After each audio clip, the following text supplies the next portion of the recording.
आज हम लोग बात करेंगे एसेट एंड लायबिलिटीज के ऊपर। मतलब आपकी जो सैलरी आपके अकाउंट में जो आ रहा है वो सैलरी आपका एसेट है या लायबिलिटीज है। बहुत सारे लोगों को लगता है यार सैलरी जो आता है ना वो एक एसेट है, क्योंकि आप कमाते हो एंड उसके बाद घर का पूरी खर्चा वगैरह बेयर करते हो एंड इसमें आपको लगता है कि एसेट बिल्डअप के ऊपर जाना है। ऐसा नहीं है, आपको समझना पड़ेगा।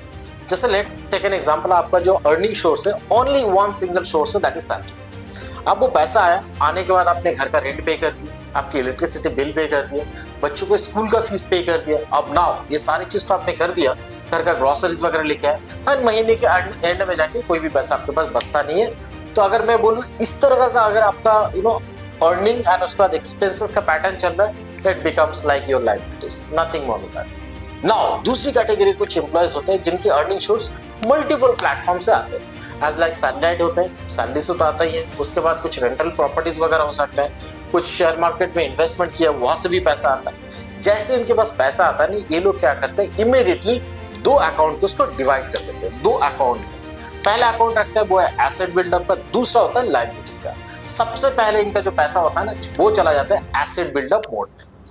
सबसे पहले एक एसआईपी क्रिएट करते हैं, म्यूचुअल फंड्स मतलब म्यूचुअल फंड में इन्वेस्टमेंट करते हैं या फिर बॉन्ड्स में इन्वेस्टमेंट करते हैं, जहां से फ्यूचर में जाके एक अच्छा खासा पैसा उनके लिए क्रिएट करके दे, वेल्थ क्रिएट करके दे। और दूसरा जो अकाउंट रहता है वो होता है उनकी लायबिलिटीज का। वो लोग भी सेम आपकी जैसा खर्च करता है, जैसे रेंट, बिल, बाकी सारी चीज में। सो आप चेक करके देखो आपकी जो सैलरी है वो सैलरी कौन सी फॉर्मेट में आ रहा है। मतलब सैलरी आया और आपने खर्च कर दिया, then it will be liabilities. अगर आपने पैसा आया, मल्टीपल प्लेटफॉर्म से आया एंड वहां से आप इन्वेस्टमेंट कर रहे हो, फ्यूचर रिटर्न्स आपको दे के जाए, ऐसा कोई प्लेटफॉर्म में इन्वेस्टमेंट कर रहे हो, so then it is called asset. So check it out with your own self.